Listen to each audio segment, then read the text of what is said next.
তুই আমার কাছে আসবি না। কেন? আমাদের তো আজকে বিয়ে হয়েছে। আমি এই বিয়ে মানি না। আমি মানছি এটা অ্যাক্সিডেন্টভাবে বিয়ে হয়েছে, তাও তো আমরা স্বামী স্ত্রী। কিসের স্বামী স্ত্রী? তুই আমার স্বামী হওয়ার যোগ্য? নিজেকে কি কখনো আয়নায় দেখেছিস? তুমি আমার সাথে এমনভাবে কথা বলছো কেন? তো কিভাবে কথা বলবো, ছোট লোক কোথাকার? তুমি কি এ বিয়েতে রাজি ছিলে না? আমার কথাবার্তা শুনে কি মনে হয় আমি এই বিয়েতে রাজি মনে হয়? তো আমাকে বিয়ে করলে কেন? কেন আমার জীবনটা নষ্ট করলে?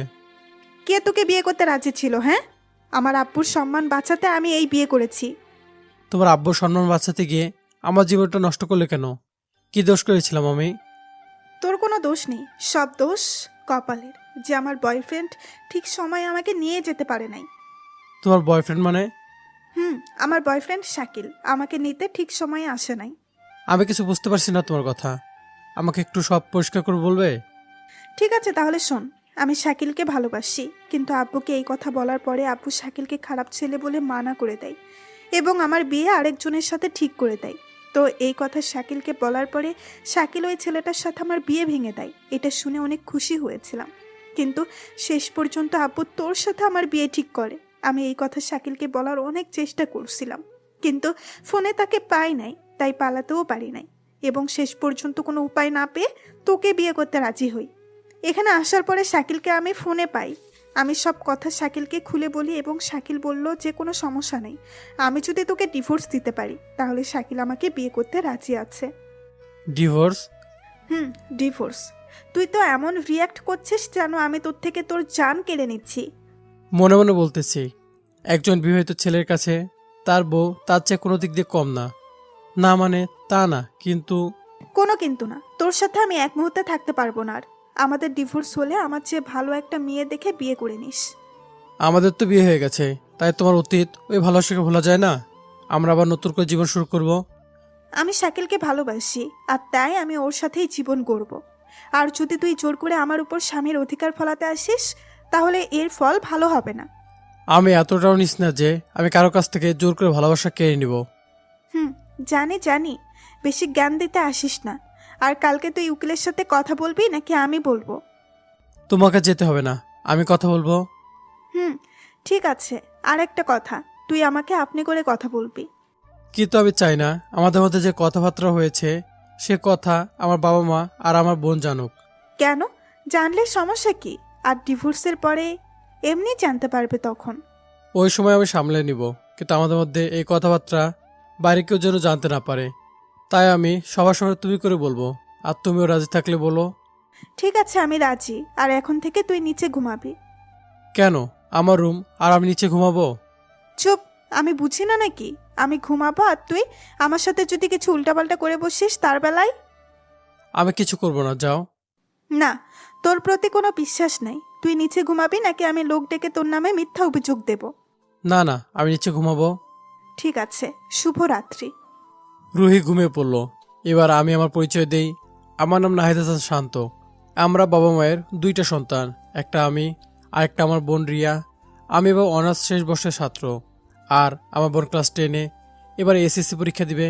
আমার বাবার একটা বিজনেস আছে, আর আমার মা একজন গৃহিণী। আর যার সাথে এতক্ষণ কথা হলো সে আমার বিয়ে করা বউ, কিন্তু আমার বিয়ে হঠাৎ করে হয়ে গেছে। সে যাই হোক, সেটা গল্পে জানতে পারবেন। ওর নাম রুহি, ওর বাবার নাম আনিক রহমান, একজন বিজনেসম্যান। রুহির মা একজন গৃহিণী। রুহি ওর মায়ের একমাত্র আদরের মেয়ে, তাই বড়লোক হওয়ায় তার মধ্যে একটু অহংকার আছে। তো গল্প ফেরা যাক। আমি ওখান থেকে বেলকনিতে চলে আসলাম, আর রুহি ওইদিকে। আমি কি বেশি বেশি করে ফেলছি নাকি? না, একদম না। নিজের ভালোবাসার জন্য সব করব, তাও ছেলেটা অনেক ভালো। এই কয়েক মুহূর্তে কেমন একটা মায়া হয়ে গেছে। সে যাই হোক, আমি ঘুমাই। আর আমি এদিকে। আব্বু, কেন করলে আমার সাথে এমন?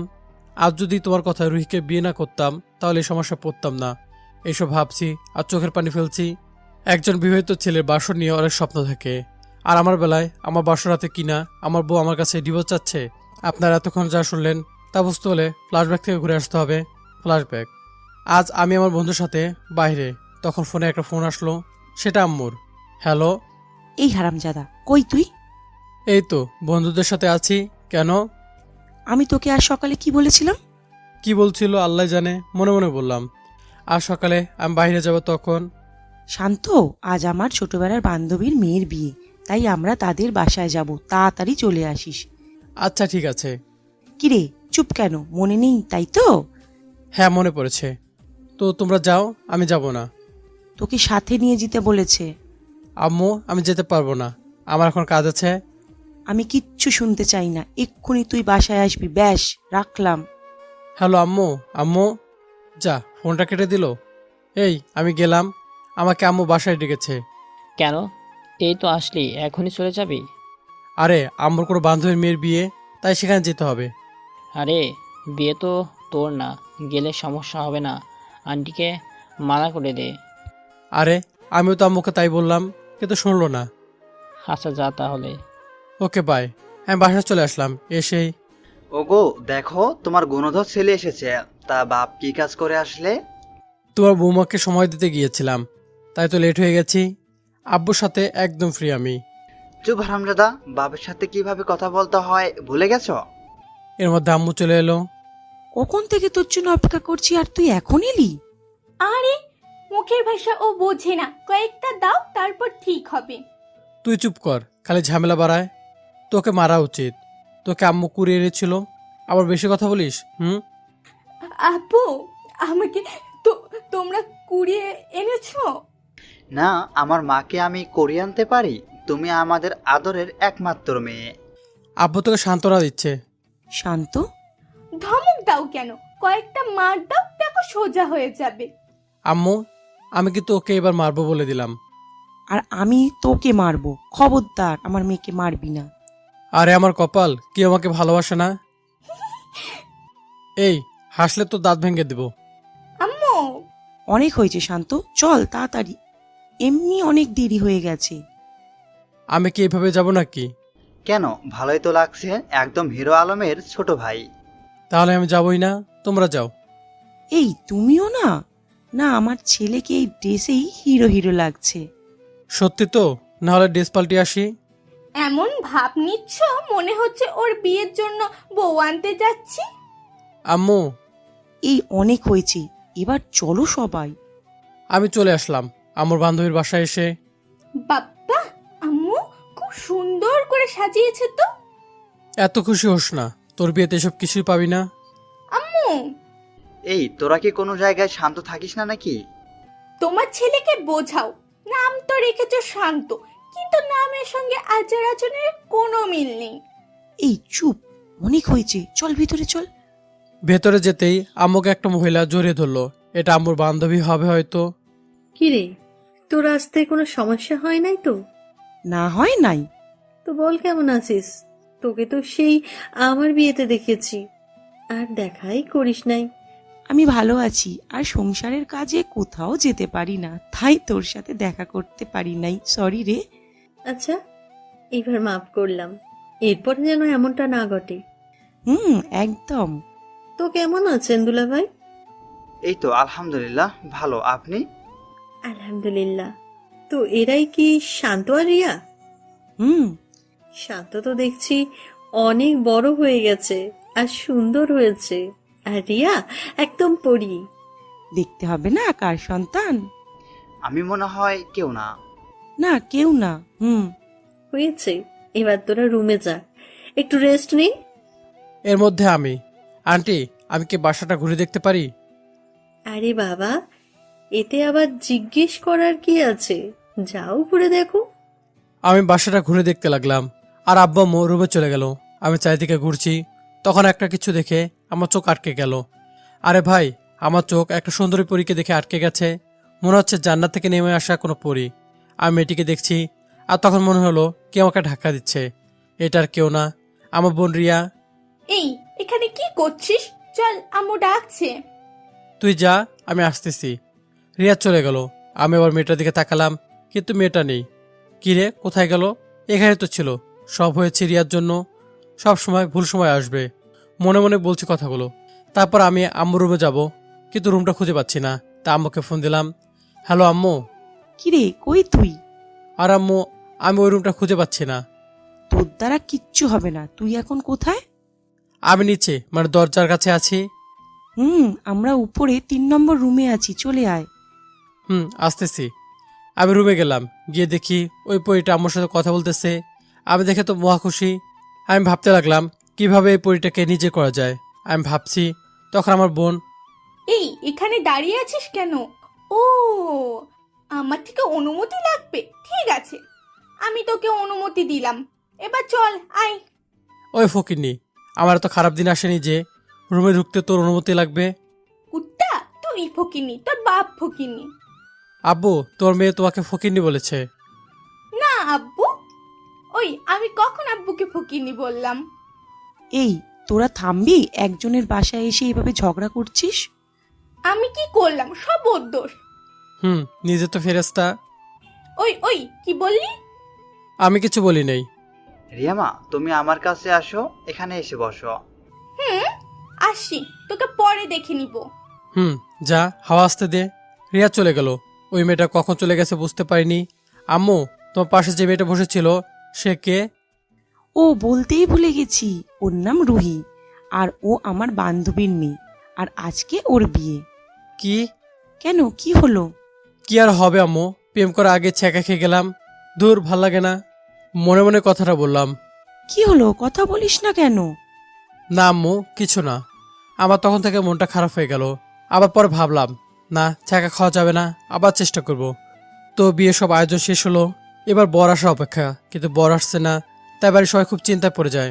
বরের বাসায় ফোন করে জানা গেল ওরা নাকি আসবে না। আর এদিকে আঙ্কেল আব্বু মুখে এক রুমে ডাকলো। তার কিছুক্ষণ পরে আব্বু আমাকে ডাকলো, ডেকে এমন কথা শোনালো যে আমার খুশির ডান্স করতে ইচ্ছে করছিল। শান্ত, তোমাকে না জানিয়ে আমরা একটা সিদ্ধান্ত নিয়ে নিয়েছি। আশা করি তোমার কোনো আপত্তি নেই। কি সিদ্ধান্ত আব্বু? আমরা তোর আর রুহির বিয়ে ঠিক করেছি। কিন্তু আম্মু, এখন তো ওর বিয়ে। হওয়ার কথা, কিন্তু বরপক্ষরা এখনো বিয়ে করতে মানা করে দিয়েছে। তাই আমি কথা দিয়েছি যে তুই এই বিয়েটা করবি। দেখ বাবা, রুহি একটা ভালো মেয়ে এবং পরীর মতো সুন্দরী। তুই কি বলিস? কি করা উচিত? রিয়াকে উদ্দেশ্য করে বললাম। বিয়েটা করে নে, রুহি ভাবি হিসেবে পেতে আমি রাজি। ঠিক আছে, আমি রাজি। ঠিক আছে, আমি এই কথায় তোর আন্টিকে বলে আছি। আব্বু চলে গেল। এই নে, এই শেরওয়ারিটা পরে নিচে আয়। বাপ্পা, বিয়ে দেখতে এসে নিজেই বিয়ে হয়ে গেল, কি ভাগ্য। এই রিয়া, চুপ কর, তুই এটা পরে নিচে আয়। আমি শেরওয়ানি পরে নিচে গেলাম। গিয়ে দেখি সব রেডি, শুধু বড় অপেক্ষা, মানে আমার। কিন্তু কয়েকজন খুব অবাক হয়েছে বরের জায়গায় আমাকে দেখে। তখন আঙ্কেল সবাইকে কোনো রকম সামলে নেয়। এদিকে আমি রুহির দিকে তাকিয়ে দেখি ওকে বিয়ের সাজে একদম পরিমতো লাগছে। যদিও তার মুখ দেখা যাচ্ছে না, তবুও তাকে এই বিয়ের সাজে দারুণ লাগছে। তারপর বিয়েটা সম্পূর্ণ হলো, বউ নিয়ে বাসায় চলে আসলাম।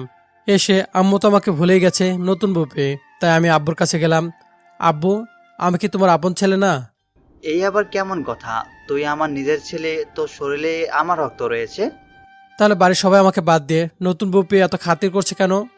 আরে বাবা, আমি যখন বিয়ে করছিলাম তখন তোর মাকে তোর দিদি এইভাবে খাতির করেছিল। তার মানে বিয়ের পর আমার কোনো মূল্য নেই? এই কথা বলছিস কেন? না মানে, তোমাকে তো কোনো সময় আম্মু মূল্য দেয় না, উল্টো কথা শোনায়। চুপ, আম্মুর সম্পর্কে এসব বলতে লজ্জা করে না? যা সত্যি তাই বললাম। এই, তোর আজ বিয়ে হয়েছে, যা বাসর ঘরে যা। ভয় করছে।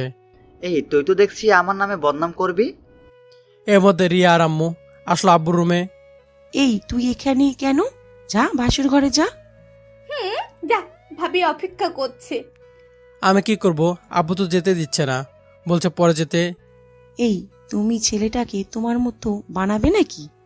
মানে? মানে আর কিছুই না, তোর আব্বু আমাদের বাসর রাতে ভয় আর লজ্জায় আমার সাথে কথাই বলতে পারেনি। কি? আব্বু, তুমি তোমার বদনাম করবে দেখছি। ওই, তোর ওইসব দেখা লাগবে না, যা বাসর ঘরে যা।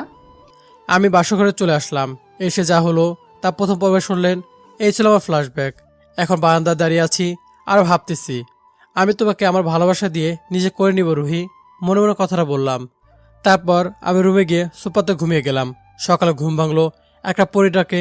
আসে হলো রুহি। দেখে মনে হচ্ছে এখনই শাওয়ার করে এলো। চুল থেকে এখন টিপ টিপ করে পানি পড়ছে। দেখতে একদম পরিমতো লাগছে। এই ছোট লোক, তাড়াতাড়ি উঠে ফ্রেশ হয়ে আয়, নিচে তোর মা ডাকছে।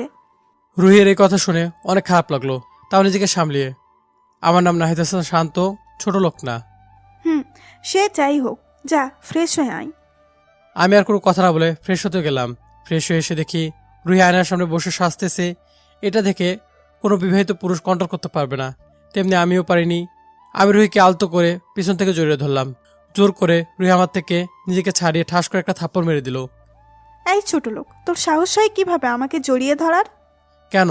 আমি তোমার স্বামী, তাই পুরো অধিকার আছে তোমাকে জড়িয়ে ধরার। ভুলে যাস না, আমি তোকে স্বামী হিসাবে মানি না। আর বাসর ঘরে কি বলছি ভুলে গেছিস নাকি? না, ভুলি নাই। হুম, না ভুললেই ভালো। দ্বিতীয়বার এমন করলে তোকে যে কি করব আমি নিজেও জানি না। ঠিক আছে। হুম, নিচে আয়, তোকে ডেকে গেল। তারপর নিচে গেলাম, গিয়ে দেখি সবাই খাবার টেবিলে বসে আছে। মনে হয় আমাদের অপেক্ষায় আছে। আমি গিয়ে আব্বুর পাশে বসবো, তখন কিরে, আমার পাশে এসে বসলি কেন? কোথায় বসবো? যা ঋতুর পাশে গিয়ে বস। কি আর করার, রুহির পাশে গিয়ে বসতে হলো। কিন্তু রুহির পাশে বসেছি, সেজন্য রুহির একটু বিরক্ত লাগলো। আমি রুহির পাশে বসে খাবার খাচ্ছি, তখন শান্ত, তোর আজকে কোনো কাজ আছে নাকি? কেন?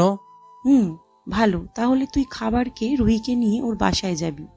আমি যাব না, ও একাই যাক পাশ থেকে। রুহি একা যাবে কেন? তুই এখন ওর বর, আর এটা নিয়ম, তাই তোকে যেতে হবে। কিন্তু কোনো কিন্তু না, যাও গিয়ে ব্যাগ গুছিয়ে নাও। কি আর করার, উপরে এসে ব্যাগ গুছিয়ে নিলাম, আর রুহির ব্যাগ গুছিয়ে নিল। তারপর আব্বু মুখে বিদায় জানিয়ে চলে আসলাম রুহির বাসায়। রুহির বাসায় এসে তো তোমাদের আসতে কোনো সমস্যা হয় নাই তো? না, কোনো সমস্যা হয় নাই। রহিমা, যা শান্তকে তোর রুমে নিয়ে যা। ও আমার রুমে কেন থাকবে? গেস্ট রুম তো আছেই। বাসার ভিতর থেকে রুহি, এটা কি ধরনের কথা? ভুলে যেও না, শান্ত এখন তোমার বর। কিসের বর? এই বিয়ে আমি মানি না। তোমরা আমাকে জোর করে বিয়ে দিয়েছ। রুহি, তুমি কিন্তু এখন বেশি বেশি করছো, এর ফল কিন্তু ভালো হবে না। জানি জানি। শান্ত তোমার রুমেই থাকবে, আর এটাই শেষ কথা। রুহি রাগ দেখে উপরে চলে গেল, তার রুমে গেল। তখন শান্ত, কিছু মনে করো না, ও আসলে ওই শাকিল নামে একজনকে ভালোবাসতো, কিন্তু আমি খোঁজ নিয়ে দেখেছি ছেলেটা ভালো না। ওই ছেলে শুধু রুহিকে আমার টাকা থেকে বিয়ে করতে চায়। শান্ত, প্লিজ ক্ষমা করে দিও। রুহি এখনো নিজের ভালো চিনতে শেখে নাই। বাবা, রাগ করো না। আরে কি বলছেন আপনারা? আপনারা আমার গুরুজন, আমার কাছে কিভাবে ক্ষমা চাইতে পারেন? আর রুহির বা আপনাদের প্রতি কোনো রাগ নেই। তারপর আমি রুহির রুমে চলে আসলাম। তা দেখে রুহি একটু বিরক্ত হলো, কিন্তু তার বাবার জন্য কিছু বলল না। কিছুক্ষণ পরে নিচে থেকে খেতে রাখলো। আমরা খেতেছিলাম, তখন রুহির বাবা বলল। তোমরা বিকেলে ঘুরে এসো বাইরে। কি বলো শান্ত? হঠাৎ রুহি বলল, আমি ওর সাথে কোথাও যাব না। রুহি, তুই কিন্তু এবার তোর বাবার উপর কথা বলছিস। আমি যাব না মানে যাব না। রুহির মা, রুহিকে চুপ থাকতে বলো, আদর দিয়ে দিয়ে বেয়াদব হয়ে গেছে। আমি বলছি তোমরা বিকেলে যাবে মানে যাবে, বেশ, আর কোনো কথা নেই। রুহি খাবার খেয়ে উপরে চলে গেল, আমিও খাবার খেয়ে উপরে চলে আসলাম। এই, তোর আর আমার ডিভোর্সের আর কয়দিন আছে? আমি উকিলের সাথে কথা বলেছি, উনি বললেন আমাদের সবেমাত্র বিয়ে হয়েছে, এর জন্য কমপক্ষে 3 মাস আমাদের একসাথে থাকতে হবে, তারপরে ডিভোর্স হবে। কি? 3 মাস তোকে আমার সহ্য করতে হবে? তোকে তো আমার 1 মিনিটও সহ্য হয় না। তাও ঠিক আছে, 3 মাস পরে তুই তোর রাস্তায়, আমি আমার রাস্তায়। আচ্ছা, আমাদের বিয়ে হয়ে গেলে যদি ওই ছেলে আপনাকে বিয়ে করতে না চায়? সবাই তোর মতো না যে আমার দেহ দেখে বিয়ে করবে। আমার শাকিল আমার মন থেকে ভালোবাসে। আর আমার ওর সাথে কথা হয়েছিল, ও বলল যত তাড়াতাড়ি ডিভোর্স করে নিতে। আমি আর কিছু বললাম না। ব্যালকনিতে গিয়ে চোখের পানি ফেলতেছিলাম আর ভাবছি, লোকে বলে মেয়েরা কাঁদে আর ছেলেদের কান্না মানায় না, কিন্তু একটা ছেলে তখনই কান্না করে যখন তার প্রিয় মানুষ তার আর থাকে না। রুহিকে যেদিন দেখেছি সেদিন থেকে আমার মনে ওকে নিয়ে একটা ভালো লাগা, একটা আলাদা অনুভূতি জেগেছিল। কিন্তু কখনো ভাবিনি যে রুহিকে আমার বউ হিসেবে পাবো, কিন্তু তারপরও তাকে পেলাম। মনে হয় রুহি আমার ভাগ্যে নেই। যদি আমার ভালোবাসা পরিপূর্ণ হয়ে থাকে, রুহিকে আমি পাবই, কিন্তু এই আশাটা যে মাটি। তবু রুহির সাথে কিছু সময় কাটাতে পারবো এসব ভাবছি, নিজে ভাগ্যকে দোষারোপ করছি। কিছুক্ষণ পর নিচ থেকে ডাক পড়লো। নিচে গিয়ে দেখি রুহি দাঁড়িয়ে আছে এবং ওকে দেখে খুশি খুশি লাগছে কেন তার কারণ অজানা। তারপর রুহির বাবা আর মার কথা অনুযায়ী রুহির সাথে বাইরে ঘুরতে গেলাম। গিয়ে রুহি একটা পার্কে নিয়ে গেল। ওইখানে রুহি যা করলো তা আমি ভাবতেও পারিনি। পার্কে একটা ছেলে দাঁড়িয়েছিল, তখন রুহি ওই ছেলেকে জড়িয়ে ধরলো। ওইটা দেখে আমার অনেক রাগ হলো, তাই আমি তাদের ছাড়িয়ে ওই ছেলেটাকে মারতে লাগলাম। রুহি আমাকে অনেক বাধা দেওয়ার চেষ্টা করছে, কিন্তু পারে নাই। পার্কে মারামারির জন্য লোক জড়ো হয় এবং কিছুক্ষণ পরে পুলিশও চলে আসে। এসেই এখানে কি কিছু হয়েছে?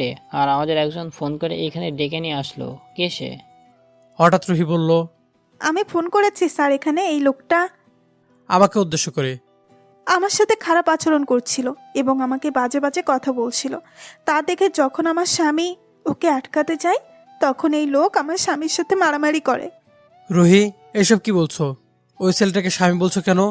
তোমার স্বামী তো আমি। স্যার, এই লোকটা অবশ্যই পাগল, তা না হলে আমার স্বামীর সামনে এসে আমাকে নিজের স্ত্রী হিসাবে দাবি করতো না। আপনার কাছে কোনো প্রমাণ আছে যে ইনি আপনার স্ত্রী? স্যার, আমাদের কাবিননামা বাসায় রয়েছে, এখনই আমি এনে সব পরিষ্কার করছি। স্যার, এমনটা করবেন না। স্যার, দেখা গেল বাসায় যাওয়ার নাম করে পালিয়ে গেল। মিস রুহি, আপনার কাছে কোনো প্রমাণ আছে যে ইনি আপনার স্বামী? জি আছে, এই দেখুন। রুহি মোবাইল বের করে তারা শাকিলের ছবি দেখিয়ে দিল। দেখুন স্যার, এই ছবি আমার আর শাকিলের সাথে বিয়ে হলো পরিষ্কার দেখা যাচ্ছে। ঠিকই তো। এই লোকটা আপনাদের উপর মিথ্যা অপবাদ দিচ্ছে। স্যার বিশ্বাস করেন, এই ছবিটা ফেক, এটা এডিট করা স্যার। আর কিছু বলার আগে শাকিল আমাকে মুখ বরাবর একটা ঘুষি মারলো। স্যার, অনেক দেখে নিয়েছি। আর না, এই লোক আমার স্ত্রীকে নিজের স্ত্রী হিসেবে দাবি করেছে, যেটা একদম মিথ্যা প্রমাণ হলো। আর কিছু দেখার বাকি আছে আপনার? স্যার আমি অনেক হয়েছে মিস্টার। এই তোমরা একে গাড়িতে ওঠাও। আমি শুধু রুহির দিকে তাকিয়ে আছি। আমার তো কোনো দোষ ছিল না, আমি তো শুধু মনে প্রাণে ভালোবেসেছিলাম। তারে প্রতিদান দিল, কিভাবে করলো এটা? আমি তো তাকে ডিভোর্স দিব বলেছিলাম, তাও কেন? আমি এসব ভাবছি আর পুলিশ আমাকে লকআপে ঢুকিয়ে দিল। কিছুক্ষণ পর দুজন পুলিশ আসে, তাদের হাতে দুটো লম্বা লাঠি নিয়ে। অনেক ইচ্ছা, তাই না, অন্যের বউকে নিজের বউ হিসেবে দাবি করা? স্যার, আমি সত্যি কথা বলছি, ও আমার স্ত্রী, আর ওর পাশের লোকটা ওর বয়ফ্রেন্ড। ওকে আমার সাথে বিয়ে দেওয়া হয়েছিল, কিন্তু ওরা এখন আমাকে মিথ্যা অপবাদ দিয়ে জেলে ঢুকাচ্ছে। স্যার বিশ্বাস করেন।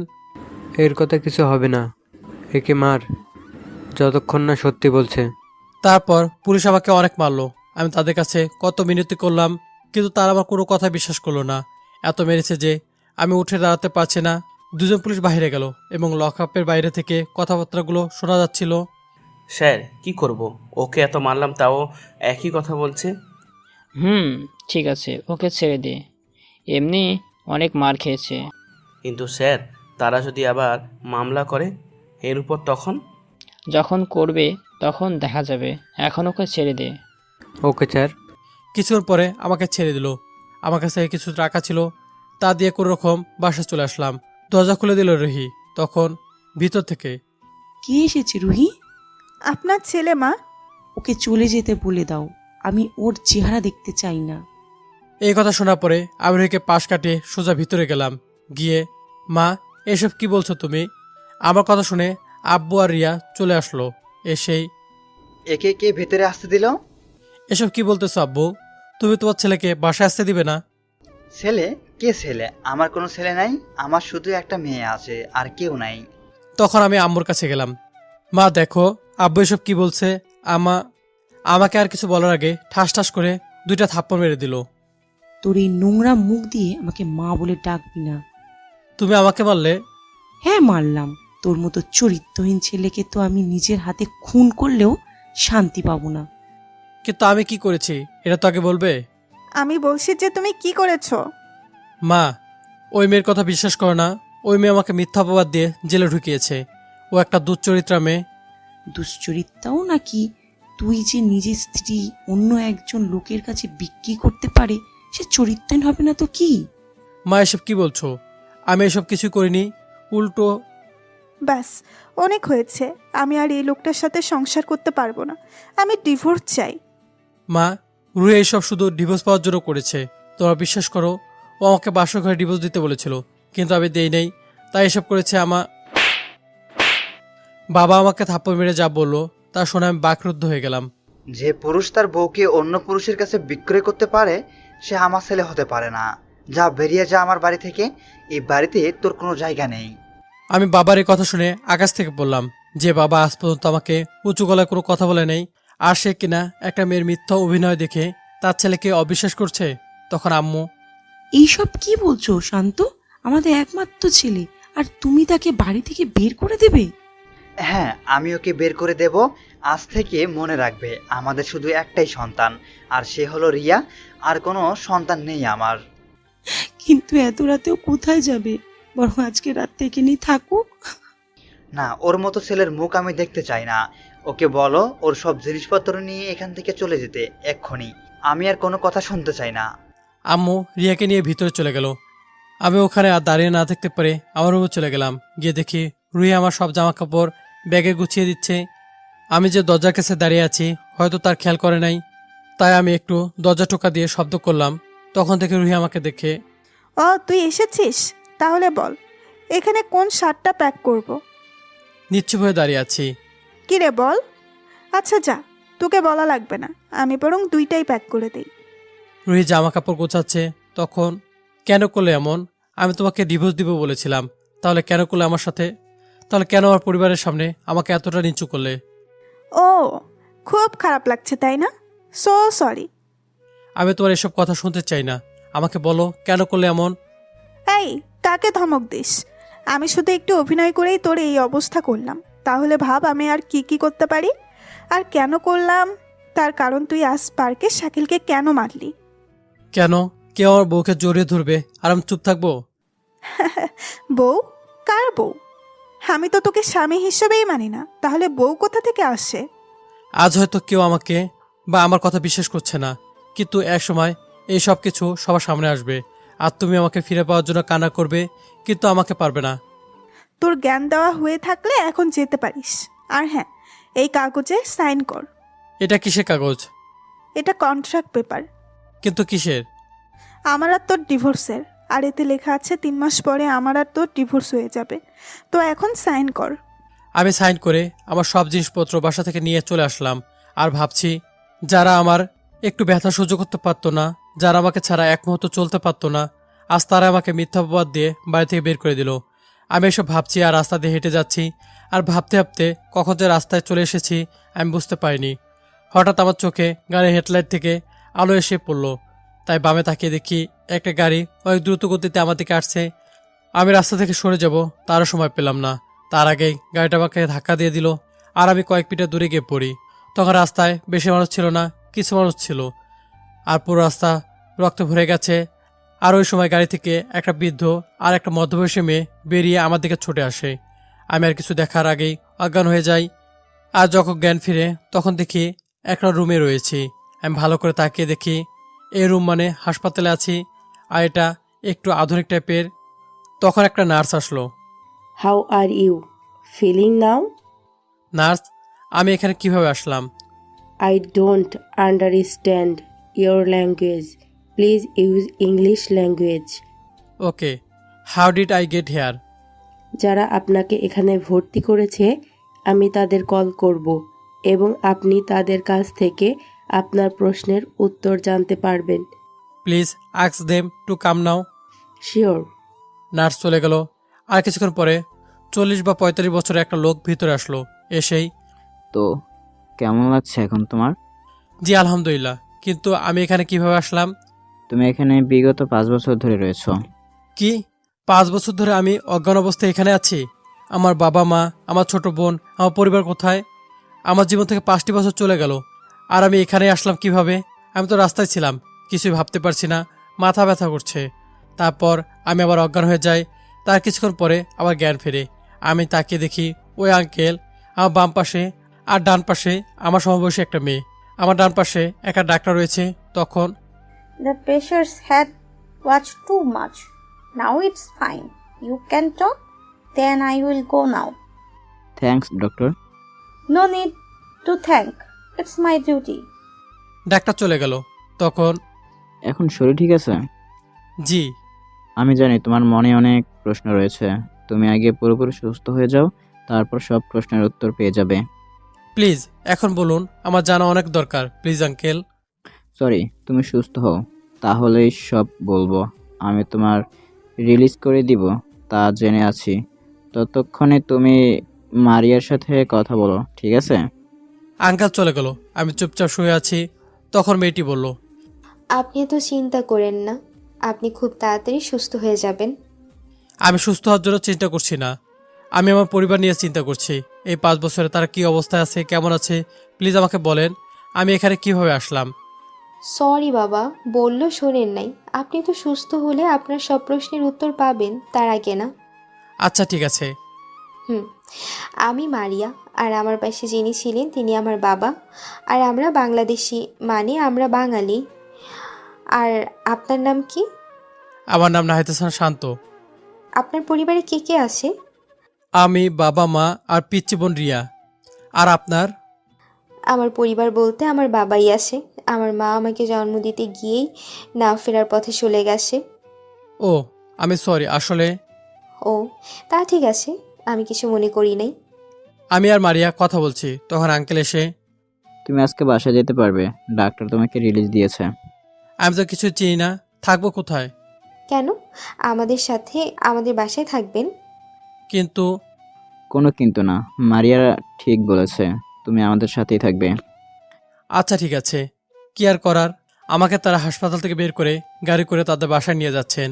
আমি রাস্তার আশেপাশে বিল্ডিংগুলো দেখে মনে হচ্ছে আমি বাংলাদেশে না, অন্য কোথাও আছি। কিছুক্ষণ চলার পরে আমাকে তারা তাদের বাসায় নিয়ে যায়। আমি তাদের বাসা দেখে অবাক হয়ে যাই। কত বড় বাসা, আমার বাসা থেকে দ্বিগুণ হবে। তারা আমাকে একটা রুমের ভিতরে নিয়ে গেল, আর ভেতরটা একদম রাজপ্রাসাদের মতো। তখন তো শান্ত, কেমন লাগলো বাসা? মারিয়ামা, তুমি ওর নামও জেনে গেছো? বাবা, ওর নাম শান্ত, আর আমিও এখন থেকে বন্ধু, তাই না শান্ত? তো বলো, কেমন লাগলো আমাদের বাসা? অনেক সুন্দর তোমাদের বাসা। যা ভালো যে তোমার পছন্দ রয়েছে। এখন বিকেল হয়ে এসেছে, মারিয়ামা যাও শান্তকে তার রুম দেখিয়ে দাও। জি বাবা। আমাকে মারিয়া একটা রুম দেখিয়ে দিল।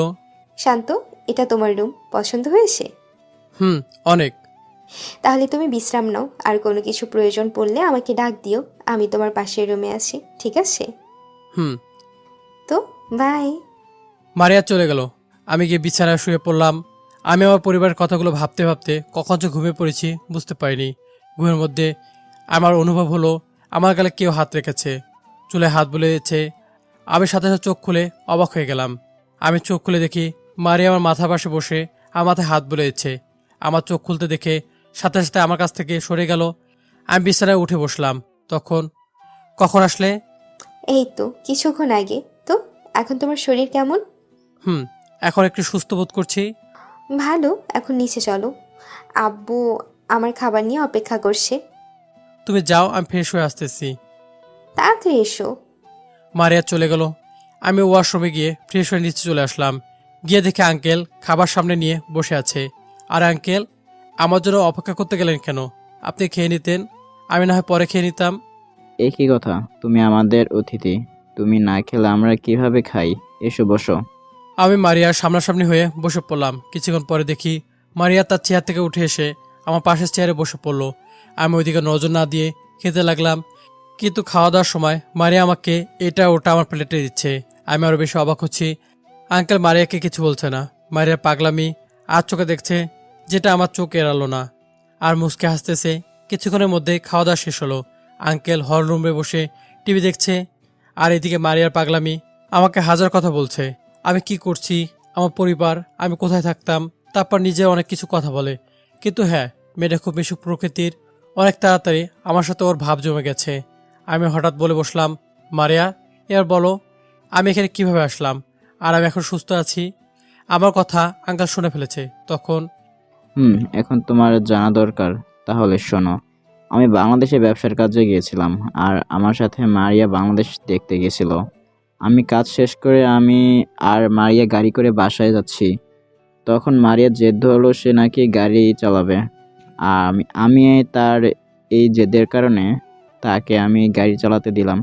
কিন্তু সে খুব গতিতে গাড়িটা চালাতে লাগলো। হঠাৎ তুমি রাস্তার পার হচ্ছিলে, আর ও গাড়িটা সামলাতে না পেরে তোমার সাথে ধাক্কা লাগে। আমরা তোমাকে ওই রক্তাক্ত অবস্থা দেখে হাসপাতালে নিয়ে যাই। ডাক্তার বলল তোমাকে কোনো বাহিরের দেশে চিকিৎসা করাতে এনারা পারবে না। তাই আমি তোমাকে এখানে মালয়েশিয়ার নিয়ে আসি এবং হাসপাতালে ভর্তি করি, এবং তোমাকে জানতে অনেক দেরি হয়ে গিয়েছিল। আর তুমি শরীর থেকে অনেক রক্ত গিয়েছিল এবং মাথায় আঘাত লাগার কারণে তুমি প্রায় 5 বছর অজ্ঞান ছিলে। ডাক্তার অনেক চেষ্টা করেছে তোমার জ্ঞান ফেরানোর, কিন্তু পারে নাই। কিন্তু দেখো, আল্লাহর রহমতে 5 বছর পরে তোমার জ্ঞান ফিরলো। এখন তুমি সুস্থ। এই খবর আমার পরিবারকে কি জানানো হয়েছিল না? তোমার মোবাইল ভেঙে গিয়েছিল, তাই কাউকে খবর দিতে পারিনি। এবং পরে তোমার মোবাইলের সিম ঠিক থাকার জন্য অন্য মোবাইলে লাগিয়ে তোমার পরিবারের কাছে ফোন দেই। তখন একটা মেয়ে ফোন রিসিভ করে এবং তোমার কথা জিজ্ঞেস করলে বলে তোমাকে তারা চেনে না। তাই বাধ্য হয়ে তোমাকে আমাদের সাথেই রাখি। এবং মারিয়া ওই অ্যাক্সিডেন্টের পর থেকে কেমন চুপচাপ হয়ে গিয়েছিল, কারোর সাথে কথা বলতো না, সব সময় তোমার সেবা করতো। তোমার জ্ঞান ফেরার আগ পর্যন্ত তোমার সেবা করতো। বাবা, তুমি আমার মেয়েকে ক্ষমা করে দাও। ও অনেক বড় ভুল করে ফেলেছে। আঙ্কেল কি বলছেন? যা হয়েছে ভুলে যান, আর আমি কিছু মনে করি নাই। আচ্ছা, আমার মোবাইলের সিমটা কি পেতে পারি? এই মোবাইলে তোমার সিম দেওয়া আছে, আর আজ থেকে এটা তোমার মোবাইল। আমার তরফ থেকে মানা করতে পারবে না কিন্তু। আমরা কথা বলছিলাম, তখন মারিয়া দৌড়ে নিজের রুমে চলে গেল। শান্ত, তোমাকে একটা কথা বলি, রাখবে? মোবাইলটা পাশে রেখে। কি কথা আঙ্কেল? আমি চাই তুমি মারিয়াকে বিয়ে করো। কি বলছেন আঙ্কেল? দেখো, মাহারা মেয়ে আমার, আজ তোমার সাথে এমন হাসি খুশি পাগলামি কোনোদিনও দেখি নাই। প্লিজ শান্ত, আমাকে ফিরিয়ে দিও না। আঙ্কেল, আমার একটা অতীত আছে এবং আমি বিবাহিত। তুমি মিথ্যে বলছো। তুমি মারিয়াকে বিয়ে করতে না হয় তাই মিথ্যে বলছো। দরকার পড়লে তোমাকে আমি আমার সব সম্পত্তি দিয়ে দেব, তবু আমার মেয়েকে বিয়ে করো। আগে আমার অতীত জেনে নেন, তারপর না হয়। শুনি তোমার অতীত। আমি রুহি এবং ওইখানে আসার আগ পর্যন্ত সবকিছু বলে দিলাম। দেখো, এই মেয়ে হয়তো তোমাকে ডিভোর্স দিয়ে অন্য কারোর সাথে সুখের সংসার করছে, আর তুমি তাকে নিয়ে এখনো পড়ে আছো। আঙ্কেল, সে আমাকে ভালো না বাসলেও আমি তাকে ভালোবাসি। আর মূল কথা, আমি এখন ডিভোর্স পেপারে সাইন করি নাই। আচ্ছা, এখন যদি তোমাকে ডিভোর্স পেপার দেয়, তুমি সাইন করবে? আঙ্কেল আমার কাছে ডিভোর্স পেপার নিয়ে আসলো কোথা থেকে? আমার কথার আগে উত্তর দাও। সে যদি অন্য কাউকে পেয়ে খুশি থাকতে পারে, আমিও পারবো। হ্যাঁ, আমি সাইন করব। তাহলে এই নাও, সাইন করো। আঙ্কেল আমার হাতে পেপারটা দিল। আমি ভালো করে দেখতে লাগলাম, না এটা আসল। এবং আসল কথা, এখানে রুহির সাইনও আছে। কিন্তু আঙ্কেল কোথায় পেল এটা? কি এত ভাবছো? সাইন করো। সাইন করে দিলাম। তুমি হয়তো ভাবছো এটা আমার কাছে কিভাবে আসলো। তাহলে শোনো, তোমার মোবাইলে সিম লাগানোর পরে দীর্ঘ 2 মাস পরে একটা ফোন আসে, এবং ফোনটা ছিল একজন উকিলের। আর সে বলল তোমার আর তোমার বউয়ের ডিভোর্স পেপার রেডি, এবং তাই আমি ডিভোর্স পেপারটা নিয়ে নিই। আর তোমার সম্পর্কে খোঁজ খবর নিয়ে দেখলাম তোমাকে তোমার বউ রুহি তোমাকে মিথ্যা অপবাদ দিয়ে তোমার বাড়ি থেকে বের করে দিয়েছে। তাই আমি এই পেপার আমার কাছে রেখে দেই। আঙ্কেল, আমার ভালোবাসা তো মিথ্যে ছিল না। বাবা, সব ভালোবাসা সত্যি হয় না। কিছু আছে যারা মিথ্যে ভালোবাসাকে সত্যি মনে করে, আর রুহিও ঠিক একই কাজ করেছে। আমি আপনার কথা বুঝলাম না। সময় হলো সব জানতে পারবে। আর আগামীকাল তোমাদের বিয়ে। আর এখন তুমি তোমার বউয়ের কান্না থামাও, যাও। আমি উপরে মায়ের রুমে চলে আসলাম। এসে দেখি মারে ঘুমে আছে। ওর মাথার পাশে গিয়ে বসলাম। অন্ধকার রুমে জানালা দিয়ে চাঁদে হালকা আলোতে মারিয়াকে একদম পরিমতো লাগছিল। ও চোখ দুটো ভুলে গেছে, কান্না করে এই অবস্থা করেছে। আমি ওর মাথায় হাত বুলিয়ে দিচ্ছি। আর এদিকে মারিয়া মাথায় কারো স্পর্শ পেয়ে প্রথমে ভুল মনে করেছিল, কিন্তু পরে আবার স্পর্শ পেলে তো লাফ দিয়ে বিছানায় উঠে পড়ে। আর দেখে আমি সামনে বসে আছি। এদিকে মারিয়া হঠাৎ উঠে গেল। দেখে, কি হলো, উঠলে কেন? শুয়ে পড়ো। আমি তোর মাথায় হাত বুলিয়ে দিচ্ছি। চুপ হয়ে শান্তর চোখের দিকে তাকিয়ে আসি। কি হলো মারিয়া? তুমি কখন এলে? কি বলবো খুঁজে না পেয়ে। বেশিক্ষণ হয় নাই আসার। এসে দেখি তুমি ঘুমিয়ে আছো। আর এই অবস্থা করছো কেন নিজের? আমি বলেই মারিয়ার গালে হাত রাখলাম। মারিয়া আমার হাতে স্পর্শ পেয়ে নিজের হাত দিয়ে আমার হাত ধরে রেখেছে। মারিয়ার যেন এই স্পর্শ অনেক ভালো লাগে। তার সব দুঃখ দূর হয়ে গেল। মারিয়া আবার কান্না শুরু করে দিল। তখন আমি ওর চোখের পানি দেখে নিজের হাতে চোখের জল মুছে দিলাম। আমাকে ক্ষমা করে দিও শান্ত। আমার জন্য তুমি তোমার জীবন থেকেই 5টা বছর হারালে। আমাকে ক্ষমা করে দাও। আমি ওর চোখে পানি মুছে দিয়ে এই 5 বছর হারিয়ে জীবনে একটা সত্যিকারের ভালোবাসা মানুষ পেলাম। সেটা মানে আমি মারিয়াকে ভালোবেসে ফেলেছি তার পাগলামি, তার শাসন করা, তার কথাবার্তায়। চুপ করে আসি। সত্যি মারিয়া, আমি তোকে ভালোবাসি। I love you Maria. তোমার ওই মনে আমাকে এক বিন্দু জায়গা দিবে? তোমার অ্যাক্সিডেন্ট হওয়ার পরে নিজের কাছে খুব খারাপ লাগলো। এবং যখন শুনি তুমি আর জ্ঞান ফিরে পাবে না, তখন নিজেকে অপরাধী মনে হতে লাগলো। আর তাই সারাক্ষণ তোমার সেবা করতাম নিজের এই পাপের জন্য। কিন্তু কখন তোমাকে ভালোবেসে ফেলেছি নিজেও জানি না।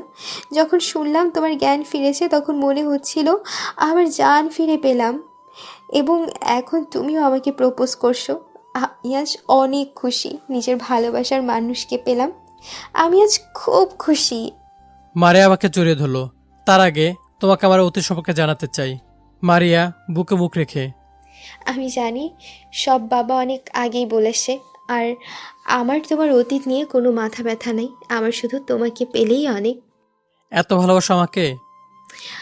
আর জীবনের মা বাবার পরে সবচেয়ে তোমাকে বেশি ভালোবাসি।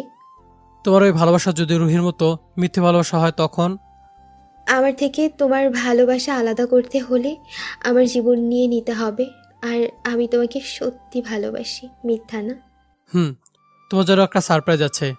কি সারপ্রাইজ? সারপ্রাইজটা হলো কাল তোমার বিয়ে। আমার কথা শুনে মারিয়া কান্না করতে লাগলো। তখন, আরে পাগলি, কার সাথে বিয়ে হবে জানো?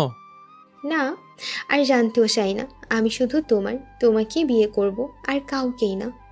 আরে পাগলি, কাল আমার সাথে তোমার বিয়ে হবে, তোমার বাবা ঠিক করলো। সত্যি? খুশিতে আমার বাম গালে একটা পাপ্পি দিল। এটা কি হলো? এটাকে আদর বলে। কেন, ভালো লাগেনি? জানি, কিন্তু এক গালে দিলে কেন? দু গালে দাও, নাহলে পাপ হবে। যা ফাজিল। তুমি দিবে না? না, দিব না। কি করবে? ঠিক আছে বলে অন্যদিকে মুখ ঘুরিয়ে বসে রইলাম। মারিয়া এটা দেখে আমাকে, আমার বাবুটা কি রাগ করেছে? কে তোমার বাবু? এই, তুমি আমার মিষ্টি বাবু। আমি কারো বাবু হই না। ঠিক আছে, এসো, অন্য গেলে আদর করে দিই। লাগবে না বলে বিছানা থেকে উঠতে যাব, তখন মারিয়া আমাকে অবাক করে দিয়ে আমার ঠোঁট জোড়া দখল করে নিল। আমার মাথার পিছনে চুল খামছে ধরে প্রায় 10 মিনিট লিপ কিস করলো, তারপর ছাড়লো। কি হলো? আমার বাবুটা রাগ কমেছে নাকি আসে? রাগ পানি হয়ে গেছে। আমি পাথরের মতো দাঁড়িয়ে আছি। কেমন লাগলো গো আমার আদর? বলার বাহিরে। এখন ঘুমিয়ে পড়ি, চলো। ঠিক আছে, তুমি ঘুমাও, আমি যাই। না, আমি তোমার বুকে মাথা রেখে ঘুমাবো। দেখো, বিয়ের আগে এসব ঠিক না। আমি কিছু শুনতে চাই না। আমি তোমার সাথে তোমার বুকে মাথা রেখে ঘুমাবো, মানে ঘুমাবো। আচ্ছা ঠিক আছে বাবা। আমরা ঘুমিয়ে পড়লাম। মারে আমার বুকে মাথা রেখে বাচ্চাদের মতো ঘুমিয়ে আছে। আমি ওর দিকে তাকিয়ে আমার সব অতীত ভুলে গেলাম। কখন ঘুমিয়ে পড়েছে নিজেও জানি না। সকালে উঠে দেখি মারে এখনও ঘুমিয়ে আছে। তাই ওকে ডাকলাম না। আমি উঠে ফ্রেশ হয়ে রুমের বাইরে গিয়ে দেখি বাড়ি সাজানো হচ্ছে। তখন আঙ্কেল আমাকে দেখে, ও শান্ত, ঘুম কেমন হলো? ভালো, কিন্তু এখানে এসব কি হচ্ছে? মানে এই বাড়ি সাজানো? কেন ভুলে গেলে আজ তোমার আর মারিয়ার বিয়ে? ও, মাথায় ছিল না, সরি আঙ্কেল। আজ থেকে আঙ্কেল না, বাবা বলে রাখবে। বাবা কথাটা শুনে বাবা মার কথা মনে পড়ে গেল। কেমন আছে তারা কে জানে। মনে মনে ভাবতে লাগলাম। ভাবতে ভাবতে কখন যে চোখ থেকে 2-1 ফোঁটা পানি পড়ে গেল বুঝতে পারিনি। আঙ্কেল তা দেখে, আরে কান্না করছো কেন পাগল ছেলে? না মানে বাবার কথা খুব মনে পড়ে গেল। আজ তো খুশির দিন, আর আজ বিয়ের পরে তোমার সাথে স্পেশাল কিছু অপেক্ষা করছে। মানে বুঝলাম না। এটা মনে রেখো, আজ তুমি একটা অনেক বড় সারপ্রাইজ পাবে। কি সারপ্রাইজ? সারপ্রাইজ বললে তো আর ওটা সারপ্রাইজ থাকবে না, তাই না? তাও ঠিক। এখন মারিয়াকে ঘুম থেকে তোলে তুমি আর মারিয়া শপিং করতে যাও। আঙ্কেল। ও সরি বাবা, এসব কি দরকার ছিল? না, এটা বলে চলবে না। আমার জামাইকে আমি দিব, তোমার সমস্যা আছে? কিন্তু। কোনো কিন্তু না, যাও মারিয়াকে ডেকে শপিং করতে যাও। আর এই নাও আমার ক্রেডিট কার্ড, যা পছন্দ হবে তাই নেবে, টাকা নিয়ে ভাববে না। বাবা, এটা একটু বেশি হচ্ছে না? কোনো বেশি হচ্ছে না, যাও। আপনার ইচ্ছা। আমি এসে দেখি মারিয়া ঘুম থেকে উঠলো। উঠে এদিক ওদিক তাকে দেখে আমি দরজার কাছে দাঁড়িয়ে আছি। তা দেখে রেগে চোখ লাল হয়ে গেছে। তখন আমি ওর কাছে গেলাম। তা কেমন ঘুম হলো? মারিয়া চুপ করে আমার দিকে রাগীভাবে তাকিয়ে আছে। মারিয়া, এভাবে তাকিয়ে আছো কেন? আমার ভয় করছে। আমি বলা মাত্রই মারিয়া আমাকে মারতে আসে। কুত্তা, তোকে আমি আমার সাথে ঘুমাতে বললাম না, আর তুই অন্য রুমে গিয়ে ঘুমিয়ে এসে বলছিস কেমন ঘুম হলো? আরে আমার কথা শোনো, আমি এখানে ঘুমিয়েছিলাম তোমার সাথেই। এখন উঠে তোমার বাবার সাথে কথা বলতে গিয়েছিলাম। তুই মিথ্যা বলছিস। না বিশ্বাস হলে তোমার বাবাকে বলো। আচ্ছা, বিশ্বাস করলাম। এখন কাছে এখানে এসে বসো। বলো। একটা মর্নিং কিস দাও। আমি পারবো না। তুই দিবি, তোর ঘাড় দেবে, দে বলছি। আচ্ছা, একটা, তার বেশি না। ওই কোথায় কিস দিচ্ছ? তো কোথায় দিবে? কোথায় আবার? এখানে। আমি পারবো না তোরে বলে আমার ঠোঁট দখল করে নিল। আমি চোখ বড় বড় করে তাকিয়ে রইলাম। মারিয়া আমার মাথার পিছনে চুল খামচে ধরে রেখেছে। অনেকক্ষণ হয়ে গেল, কিন্তু মারিয়া আমাকে ছাড়ছে না। আমি জোর করে ছাড়িয়ে নিয়ে দুজনে হাঁপাচ্ছি। তখন কি হলো? সারিয়ে নিলে কেন? আরেকটু হলে তো গেছিলাম। অনেক হয়েছে, এখন ওটা ফ্রেশ হয়ে নাও। আমি আর তুমি শপিংয়ে যাব। শপিং? ইয়ে। আমি আর মারিয়া শপিংয়ে গেলাম। গিয়ে অনেক জামা কাপড় কিনলাম, সব মারিয়ার পছন্দের। আর মারিয়া আমার পছন্দের জামা কিনছে। কেনাকাটা শেষ করে বাসায় আসলাম। এসে অবাক, এত তাতে সব কাজ শেষ। পুরো বাসা একদম লাইটিং দিয়ে সাজানো। ভিতরে অনেক মেহমান চলে আসছে। আঙ্কেল আমাকে আর মারিয়াকে রেডি হতে বলল, এখন কাজী সাহেব আসবে তাই। মারিয়াকে তার বান্ধবীরা মিলে রেডি করতে নিয়ে গেল, আর আমিও রেডি হয়ে নিলাম। এদিকে জামাই সেজে বসে আছি। কিছুক্ষণ আগে কাজী সাহেব আসলো। তারপরে মারিয়া কানা হলো। মারিয়া সিঁড়ি দিয়ে বউ সেজে নামছে, দেখে চোখ সরাতে পারছি না। তা দেখে মারিয়া এক বান্ধবী বলল, এত দেখেন না, বিয়ের পর সব সময় দেখতে পাবেন। ওর কথা শুনে যারা বাংলাদেশি মেহমান ছিল তারা বুঝতে পেরে হাসলো। আমি লজ্জায় চুপচাপ বসে আছি। অবশেষে বিয়ের কাজ সম্পন্ন হলো। তখন আঙ্কেল, শান্ত, তোমাকে একটা সারপ্রাইজ বলছিলাম না, এখন দেখতে পারবে। দেখি। আমি আর অপেক্ষা করতে পারছি না। আপনারা বাইরে কেন? তাড়াতাড়ি ভেতরে আসেন। আঙ্কেলের কথায় যারা ভিতরে আসলো তাদের দেখে আমার চোখে পানি চলে আসলো। মনের মধ্যে রাগ, অভিমান সব জেগে উঠলো। তাদের সামনে কেমন অস্বস্তি বোধ করছে, কারণ তারা আর কেউ না, আমার বাবা মা রিয়া। আমাকে দেখে দৌড়ে এসে আমাকে জড়িয়ে ধরলো। কোথায় চলে গিয়েছিলিস ভাইয়া তুই? চুপ করে বাবা মার দিকে তাকিয়ে আছি। কি হলো ভাইয়া? তুই তোর বোনের সাথে কথা বলবি না? আমি চুপ করে আছি। ভাইয়া, ভুল তো বাবা মা করেছে, আমি তো করি নাই। তাহলে আমার সাথে কেন কথা বলছিস না? আমি ছোট বোনের সাথে কথা না বলে থাকতে পারি না। রিয়ার চোখের পানি মুছে দিয়ে, আমাকে কথা দে আর কোনোদিন ছেড়ে যাবি না। গেলে এবার গেলে তুই যেখানে যাবি সেখান থেকে তুলে নিয়ে আসবো, বুঝলি? ওরে পাগলি। তুই পাগল, আমি না। সর দেখি, ভাবিকে দেখি। রিয়া মারিয়ার কাছে চলে গেল। আমি চুপচাপ দাঁড়িয়ে আছি। তখন মা বাবা আমার কাছে এসে আমার দিকে তাকিয়ে আছে। এইভাবে তাকিয়ে থাকা দেখে নিজের মধ্যে সব অভিমান অভিযোগ পানি হয়ে গেল। আমি মাকে সোজা জড়িয়ে ধরে কেঁদে দিলাম। এই পাগল ছেলে, কাঁদছিস কেন? আজ তো খুশির দিন। তো তুমি কান্না করছো কেন? এটা খুশির কান্না, নিজের ছেলের প্রতি আজ কত বছর পরে ফিরে পাওয়ার কান্না। আজ তোর নতুন জীবন শুরু, এটাই কান্না, মানায় না। আমি তো এখন কেউ না। তারপর বাবা আমার কাছে আসলো। নিজের ছেলেকেই চিনতে পারলাম না, ক্ষমা করে দিস শান্ত, তোর বাবা হওয়ার। বাবা আর কিছু বলুক তার আগে আমি বাবাকে জড়িয়ে ধরলাম। বাবা হয়ে সন্তানের কাছে ক্ষমা চাচ্ছ কিভাবে? তুমি আমার বাবা, তুমি আমাকে মারো কাটো, তবু আমি তোর পায়ে পড়ি। আমার কাছে ক্ষমা চেও না। বাবা হয়ে যে সন্তানকে বিশ্বাস করতে পারে না, সে কেমন বাবা? ওটা তুমি ভুল বুঝেছিলে। না হলে আমি জানি আমার বাবা আমাকে কোনো সময় অবিশ্বাস করতে পারে না। ওটা সব রুহির জন্য হয়েছিল। আচ্ছা, ছেলেটা সব ভুলে নতুন করে জীবন শুরু করেছে, আর তুমি কি শুরু করলে? হ্যাঁ, তাই তো, আজ খুশির দিন। ভাইয়া, ভাবি একদম। মারে একটু লজ্জা পেল। তা মা, আমার ছেলে কি সত্যিকারও ভালোবাসে তো? মিথ্যা ভালোবাসলে 5 বছর ওর জন্য অপেক্ষা করতাম না মা। বাহ, আমার এই বউ মা পছন্দ হয়েছে। বাবা, আমি চলে আসার পরে রুহির কি হয়েছিল? এই খুশির সময় ওই মেয়ের কথা কেন বলছিস? ঠিক আছে, আমি বলছি কি হয়েছিল।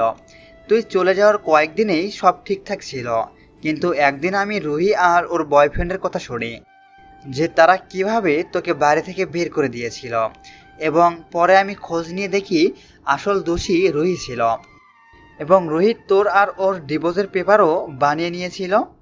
তারপর কি হলো? তারপর যা হওয়ার তাই হলো। আমার তাকে তার বাসায় পাঠিয়ে দেয় এবং তোকে অনেক খুঁজি কিন্তু পাই নাই। আর আজ তোর শ্বশুরমশাই তোর খবর দেয়, আর রুহি ওর বাড়ি গিয়ে তার বাবা মাকে জোর করিয়ে এই শাকিলের সাথে বিয়ে করে। কিন্তু ওই শাকিল রিয়াকে ভুলিয়ে ভালিয়ে তার বাবার সব সম্পত্তি তার নিজের নামে লিখে নেয় এবং রুহিকে দূরে ফেলে দেয়। এটা যখন রুহির বাবা বুঝতে পারলো, তখন রুহিকে অনেক কথা শুনিয়েছে এর কিছুদিন সব ঠিক থাকলেও রুহির পরিবারকে রুহির জন্য অনেক অপমান সহ্য করতে হয়। রুহিকে অনেক অনেক কথা বলে। বাবা ও একটা মেয়ে ছিল, তাই এই সব অত্যাচার সহ্য করতে না পেরে আত্মহত্যা করে। তার 1 বছর পরে ওই শাকিলকেও পুলিশ ধরে এবং সব সম্পত্তি রুহির বাবাকে ফিরিয়ে দেয়। কিন্তু তারা সব পেলেও তার মেয়েকে হারিয়ে ফেলে। এই নিয়ে তারা এখনো আফসোস করে। আমার রুহির কথা শুনে খারাপ লাগলো। আসলে ভালোবাসা চেনা অনেক কষ্টের, কিন্তু রুহির মিথ্যা ভালোবাসার পিছনে সত্যিকারের ভালোবাসাকে হারিয়ে ফেলে। আমরা মারিয়াকে নিয়ে নিজের বাসায় চলে আসলাম। এসে বাসঘরে ঢুকে চারিদিকে তাকে দেখছি সব আগের মতোই, শুধু মানুষটা পরিবর্তন হয়ে গেছে। এখনো এই রুমে মনে হচ্ছে রুহি আমার সাথে রেগে কথা বলবে, কিন্তু নিয়তি আমি এসব কি ভাবছি। কি হলো, রুহির কথা মনে পড়ছে? প্রথম ভালোবাসা ভোলা বড়ই মুশকিল। চলো তাহলে নতুন করে শুরু করি। সবকিছু সময়ের সাথে চলে গেল, কি হলো বোঝা গেল না। আল্লাহ ছাড় দেন, কিন্তু ছেড়ে দেন না। আমি সোজা মারিয়াকে কোলে তুলে নিলাম। আমার কাছ থেকে কে তোমাকে ছাড়াবে শুনি? এই কি করছো, পড়ে যাবো তো। কেন বিশ্বাস নাই নাকি? বিশ্বাস না হলে তোমাকে দোয়া পড়ে বিয়ে করতাম না মশাই। আমি মারিয়াকে বিছানায় শুয়ে দিয়ে ওর উপর চড়ে বসি। তখন এই কি করছো? কেন, তুমি তো নতুন করে শুরু করতে বললে। আমি ওইসব শুরু করতে বলি নাই। আমি মায়ের কাছে গেলাম। ওর ঠোঁটের কাছে আমার নিঃশ্বাস ওর মুখের উপর পড়তেছে। মারিয়া আরো ঘন ঘন নিঃশ্বাস নিতে শুরু করলো। আমি এবার দেখি মারিয়ার ঠোঁট কাঁপতেছে। আমি মারিয়ার ঠোঁটে ঠোঁট রাখার সাথে সাথেই মারিয়া আমার মাথায় চুল খামচে ধরেছে। মারিয়া চোখ বন্ধ করে আমার স্পর্শ। বাসরাতে এমন একটি অনাকাঙ্ক্ষিত ঘটনার আশঙ্কা আমি কোনো দিন করিনি। আমার স্বামী শিশিরের সাথে বসে গল্প করছিলাম। হঠাৎ এসে কেউ দরজায় টোকা দিল। শিশির দরজা খুলতে ঘরে ঢুকলো তার ছোট চাচির মেয়ে অর্নি। অর্নি এসে আমার পায়ে পড়ে গেল আর কাঁদতে লাগলো। আমি বললাম, কি হলো তোমার? আরে এমন করছো কেন তুমি? অর্নি কাঁদতে কাঁদতে বলল, ভাবি, আপনি আমার সর্বনাশ করবেন না প্লিজ। শিশির ভাইয়াকে আপনি ডিভোর্স দিয়ে দিন। আমি বড় অবাক হয়ে বললাম, কি বলছো এসব অর্নি? তোমার মাথা ঠিক আছে তো? এখন ঠিক আছে, একটু পর ঠিক থাকবে না। মানে? অর্নি আবার কাঁদতে শুরু করলো আমার পাশ শক্ত করে ধরে। আমি এবার শিশিরের দিকে তাকালাম, বললাম, ও এমন করছে কেন? ওর কি সমস্যা হয়েছে? শিশির বোকার মতো তাকিয়ে আছে, কি করবে না করবে কিছুই বুঝতে পারছে না। আমি অর্নির দুটো হাত ধরে বললাম, অর্নি তোমার কি হয়েছে, খুলে বলো প্লিজ। অর্নি কাঁদতে কাঁদতে বলল, শিশির ভাইয়ের সন্তান আমার পেটে, এই দেখো, হাত দিয়ে দেখো তুমি। অর্নি আমার হাতটা টেনে নিতে চাইলো তার তলপেটের কাছে, কিন্তু আমি এক ঝটকায় ওর কাছ থেকে সরে গিয়ে খাটের একপাশে বসে আতঙ্কিত চোখে তাকালাম শিশিরের মুখের দিকে। তারপর কাঁপা কাঁপা গলায় বললাম, শিশির, এই শিশির, ও কি বললো তোমার কথা? তুমি আমার সর্বনাশটা কেন করলে, কেন? শিশির হতভম্বের মতো আমার দিকে তাকিয়ে বলল, না, ও মিথ্যা বলছে। অর্নি এবার শিশিরের কাছে গিয়ে ওর হাতটা ধরল, অতঃপর বলল, কেন মিথ্যা বলছো তুমি? আমার সব কিছু শেষ করে দিয়ে কেন এখন অস্বীকার করছো? তুমি না কোরআন শপথ করে বলেছিলে আমার ছেড়ে অন্য কাউকে বিয়ে করবে না। তোমার এই কথা মেনেই তো আমি তোমার কাছে আমাকে সঁপে দিয়েছিলাম, আর তুমি কিনা এখন সব কিছু অস্বীকার করছো। কথাগুলো বলে আবার হাউমাউ করে কেঁদে উঠল অর্নি। শিশিরের চোখ দেখা গেল এবার লাল টুকটুকে হতে। সে তার লাল চোখ নিয়ে এগিয়ে এলো অর্নির কাছে। তারপর অর্নির চুল টেনে ধরে বলল, বের হয়ে যা বলছে আমার ঘর থেকে, অসভ্য মেয়ে। শিশিরের এমন আচরণ আমার মোটেও সহ্য হয়নি। সঙ্গে সঙ্গে আমি বিছানা থেকে নেমে এসে শিশিরের সামনে দাঁড়িয়ে ওর গালে কষে দুটো চড় বসিয়ে দিয়ে বললাম, লজ্জা করে না তোমার এসব করতে? একটা মেয়ের জীবন নষ্ট করে দিয়ে এখন তাকে ঘর থেকে চুল টেনে বের করে দিচ্ছ। কি ভেবেছো তুমি নিজেকে? আমি সব কিছু দেখে সহ্য করব? মেনে নেব যে তুমি সৎ ছেলে আর অর্নি মিথ্যুক দুশ্চরিত্রা? না, কখনোই না। শিশিরের মুখটা হঠাৎ অসহায়ের মতো দেখালো। এই সুযোগে অর্নি তার কোমরের গিট থেকে বিষের একটা শিশি বের করে ফেললো আর সেই শিশির সামনে ধরে বলল, আমাকে তাড়িয়ে দিলে আমি বিষ খেয়ে সুইসাইড করব। এমনিতে তো আমার সব কিছু শেষই। আমি মরে গেলে তো কারোর কিছু যায় আসে না, তাই মরে যাওয়াই ভালো। শিশির এবার বেশ বিপাকে পড়েছে।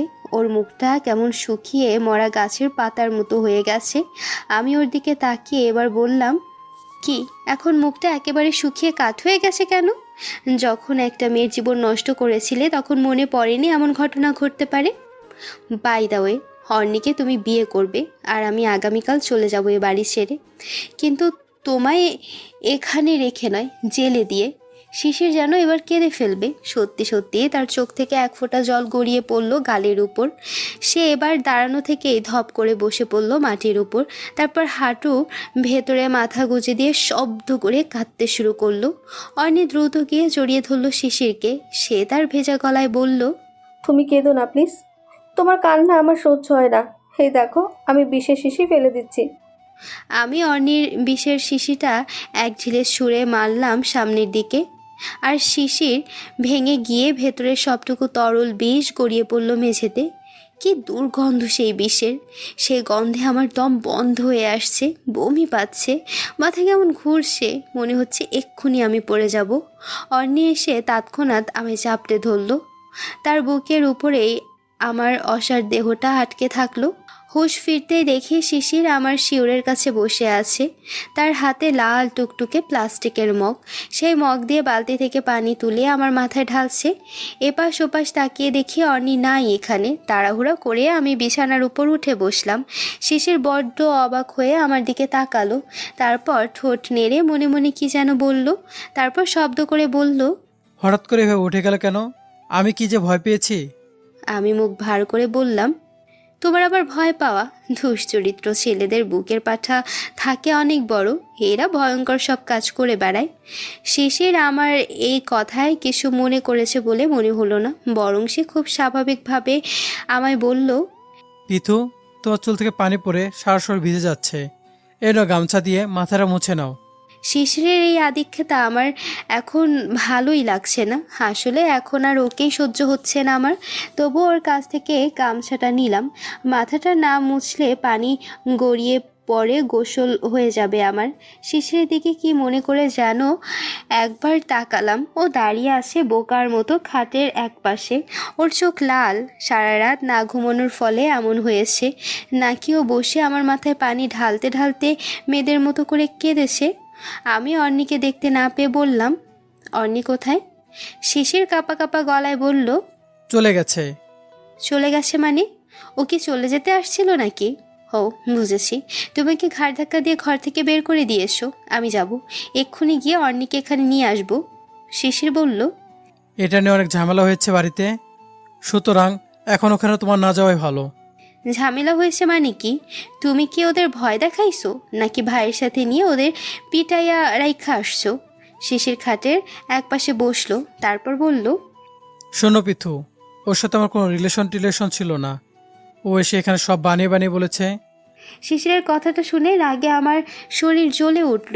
কি ভয়ঙ্কর মিথ্যা কথাটা বললো ও আমার সাথে। ভেবেছে ও যা বলবে এখন তাই বিশ্বাস করব আমি এবার চোখ গরম করে বললাম, নিজেকে খুব চতুর ভাবো না? ওর সাথে এইসব না করলে ছোট বোন হয়ে তোমার বাসর ঘরে এসে এইসব কিছু করার সাহস পেত? শিশির সাথে সাথে বলল, ওর এত বড় সাহস কি করে হয়? অধিকার থেকে। তুমি একটা মেয়ের সাথে দৈহিক সম্পর্ক করে ফেলেছো, এমনকি তার পেটে তোমার রক্তের সন্তান বড় হচ্ছে। সেই মেয়ে কি এখন ভয় পেয়ে ঘরে বসে থাকবে নাকি? তোমার ভাগ্য ভালো যে তোমায় কেটে টুকরো টুকরো করে নননি। ছি ছি ছি ছি, এই পচা মুখে আর কথা বলো না আমার সাথে। শিশির প্রায় কাঁদো কাঁদো হয়ে বলল, আমায় তুমি বোঝার চেষ্টা করো পিথু, আমি একটু মিথ্যে বলছি না। আসলে আমি কিছুই বুঝতে পারছি না, অর্ণি এসে হঠাৎ করে উদ্ভট আচরণ কেন করলো আমার সাথে। আমি শব্দ করে হেসে উঠে বললাম, এখন তুমি অনেক কিছুই বুঝবে না।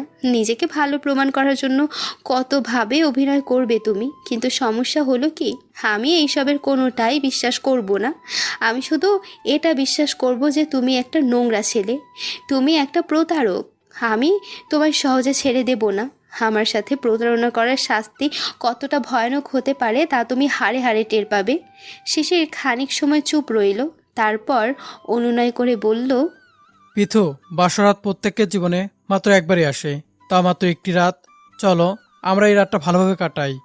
শিশিরের কথা শুনে আমার বড্ড হাসি পেল। ও কোন মুখে এত সুন্দর বলে আওড়াচ্ছে, লজ্জা করছে না ওর একটুও? দুটো মেয়ের জীবন নষ্ট করে দিয়ে সে বসে আছে তার বাসর ভালোভাবে কাটাতে। আমি এবার রাগত স্বরে বললাম, প্লিজ, আল্লাহর দোহায় লাগে, তুমি আমার সামনে থেকে এখন চলে যাও। তোমায় দেখলেই আমার বমি পাচ্ছে। যাও যাও, এক্ষুনি সামনে থেকে চলে যাও বলছি। শিশির আর একটু এখানে দাঁড়ালো না, কেমন বোকার মতো ঘর ছেড়ে বের হয়ে গেল। ও চলে গেলে ঘরের দরজা বন্ধ করে দিয়ে আমি বিছানায় শুয়ে কাঁদতে লাগলাম। এতক্ষণ বহু কসরত করে নিজেকে ধরে রেখেছিলাম, কারোর সামনে নিজের দুর্বলতা প্রকাশ করতে চাইনি। এখন তো আমি এখানে একা, এখন যেমন ইচ্ছে তেমন করে কাঁদা যাবে। কি খারাপ কপাল আমার। বাসর রাত একটি পবিত্র রাত, এই রাতটা আমার জন্য এমন ভয়ঙ্কর হবে তা যদি আগে জানতাম তবে আমি কোনো দিন বিয়ে করতাম না। অথচ বিয়ের আগে শিশিরের সম্পর্কে কত প্রশংসা শুনেছি বাড়ির সবার কাছে। এমন লক্ষ্মী ছেলে নাকি লাখেও একটা হয় না। মা তো বারবার বলতো, পৃথু, তোর হলো রাজরানীর কপাল, এমন একটা ছেলে পাওয়া বিরাট ভাগ্যের ব্যাপার রে মা। তুই কিন্তু ওর সাথে সবসময় ভালো আচরণ করবি, কিছু চাওয়ার আগে তার হাতে পৌঁছে দিবি। এখন কেমন হবে যখন মার কাছে গিয়ে বলবো, মা তোমার মেয়ের জন্য ঠিক করা লক্ষ্মী ছেলেটা অন্য মেয়ের পেটে তার সন্তান বড় করছে, তখন কি অবস্থা হবে মায়ের? ভাবছি আমি, ভাবতে ভাবতেও কান্না পাচ্ছে আমার ভবিষ্যতের কথা ভেবে। শিশিরের সাথে আমার ডিভোর্স হওয়ার পর মানুষজনকে মুখ দেখাবো কি করে আমি?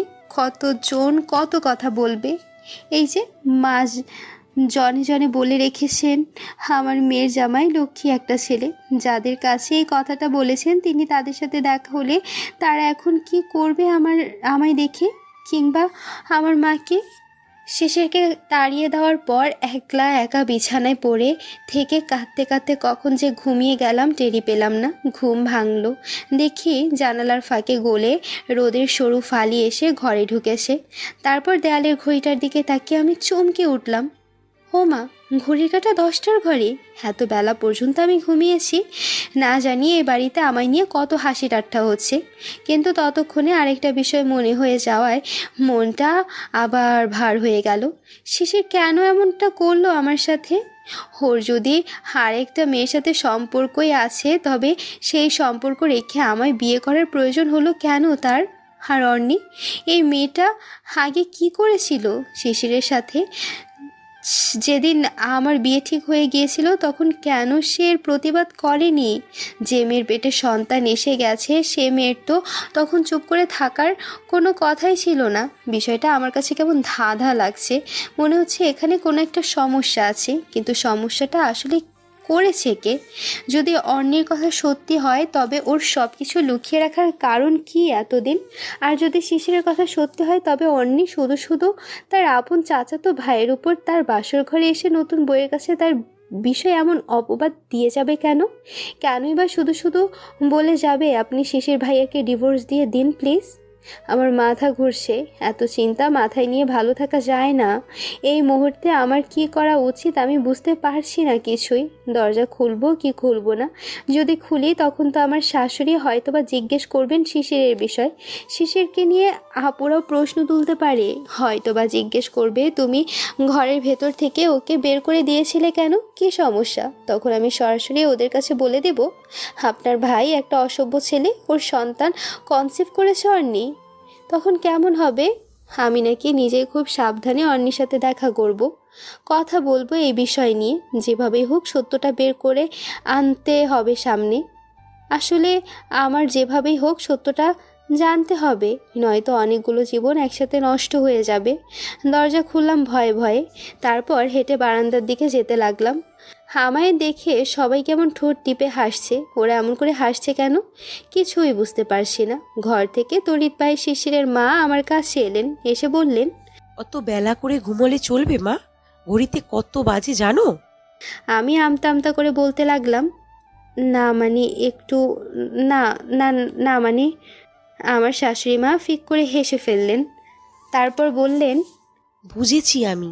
তো শিশির কোথায়? ছাগলটা স্বভাব আর গেল না। ফজরের আজান হতেই তার বাসা ছেড়ে বের হয়ে চলে যেতে হবে হাঁটাহাঁটি করতে, ব্যায়াম করতে। আরে ছাগল, তুই কি ডায়াবেটিকের রোগী নাকি রে? ব্যায়াম কি তোর বিয়ের চাইতে বেশি উপকারী নাকি? শত দুঃখের মাঝেও আমার শাশুড়ির কথা শুনে হাসি পেয়ে গেল আমার। শব্দ করে হেসে উঠলাম আমি। আমার শাশুড়ি আমার একটা হাত ধরে রান্নাঘরের দিকে টেনে নিয়ে যেতে যেতে বললেন, ছাগলটাকে একটা ফোন দাও মা। আমার ফোন তো আমি সাথে নিয়ে আসিনি মা, ফোন আমি বাড়িতেই রেখে এসেছি। আর মনে মনে ভাবছি, আল্লাহ, আমার যদি ওকে ফোন দেওয়া না লাগতো। কিন্তু না, আমার শাশুড়ি ঘর থেকে তার ফোন এনে আমার হাতে ধরিয়ে দিয়ে বললেন, ওকে বলবে, এই ছাগল তুমি কোথায় আছো, বলতে পারবে না তুমি? আমার মোটেও ভালো লাগছে না এসব করতে। এমনিতেই শিশিরের প্রতি আমার অনেক রাগ জমে আছে। আমার শাশুড়ি আমায় চুপ করে থাকতে দেখে বললেন, মেয়ের কাণ্ড দেখো, তোমার শ্বশুরকে তো আজ সকালেও আমি ছাগল ডেকেছি। কেন ডেকেছি জানো? আমি মার দিকে তাকালাম, মুখে বললাম না কেন, কিন্তু আমার তাকানোটাই এমন। ঠিক তিনি বুঝতে পারছেন আমি জানতে চাই তিনি কেন আমার শ্বশুরকে ছাগল বলে ডেকেছিলেন। আমার শাশুড়ি মৃদু হেসে বললেন, সকাল 7টা বাজে আমরা টেবিলে বসে নাস্তা করছিলাম, তোমার শ্বশুর হঠাৎ বলে উঠল, এই, তোমার বৌমা এখনো ঘুম থেকে ওঠেন না কেন? আমি ওর দিকে লাল চোখে তাকালাম, ভয় ওর মুখ কেমন শুকিয়ে যেতে লাগলো। আমি তখন বললাম ছাগল। আমি ফের হেসে ফেললাম। আমার শাশুড়ি এবার বললেন, ছাগল ডেকেছি ভয় পাবার জন্য নয়, তবে এই কথাটি আমি বলিনি। কিন্তু আমার শাশুড়ি জানেন এই কথাটিও আমি জানতে চাই কেন তিনি আমার শ্বশুরকে আসলে ছাগল ডেকেছেন। আমার শাশুড়ি এবার বললেন, ওই যে কথাটা বললো তোমার বৌমা এখনো ঘুম থেকে ওঠে না কেন, এই কথাটা বলার জন্য। আরে বাসর রাতের পরদিন কোনো মেয়ে সকাল সকাল ঘুম থেকে ওঠে নাকি? যে মেয়ে বাসর রাতের পরের দিন সকাল সকাল ঘুম থেকে ওঠে সে একটা বেকুব মেয়ে। বেকুব মেয়ে ছাড়া এমন কাণ্ড কেউ করে না। কথাগুলো বলে আবার হিহি করে হেসে উঠলেন আমার শাশুড়ি মা। তার সাথে নিচের দিকে মাথা নুয়ে দিয়ে আমিও হেসে উঠলাম। শাশুড়ি মা এবার বললেন, ফোনটা করো। আমার সারা শরীর কেমন একটা ঝাঁকুনি দিয়ে উঠল। হায় আল্লাহ, বদমাসটাকে আমার ফোন করতেই হবে এবার। মন না চাইলেও নাম্বার তুলে শিশিরকে ফোন করলাম আমি। শিশিরও ওপাশ থেকে ফোন রিসিভ করতেই বলতে শুরু করলো, হ্যালো মা, তুমি আমার বাসা আসার জন্য রিকোয়েস্ট করো না কিন্তু একদম। তোমার বৌমা তোমার কাছে কি বলেছে?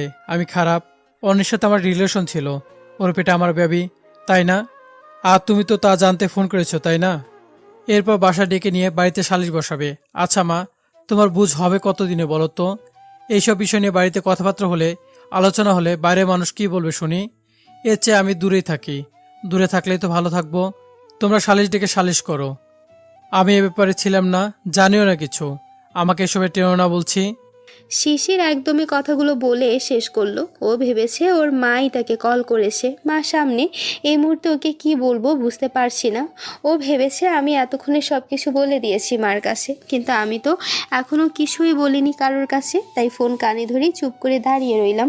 এদিকে মা তাড়া দিচ্ছেন। ফিস ফিস করে মা বললেন, বলো, বলে ফেলো, ছাগল, এই ছাগল। না চাইতেও মুখ ফসকে আমার কথাটা বেরিয়েই গেল।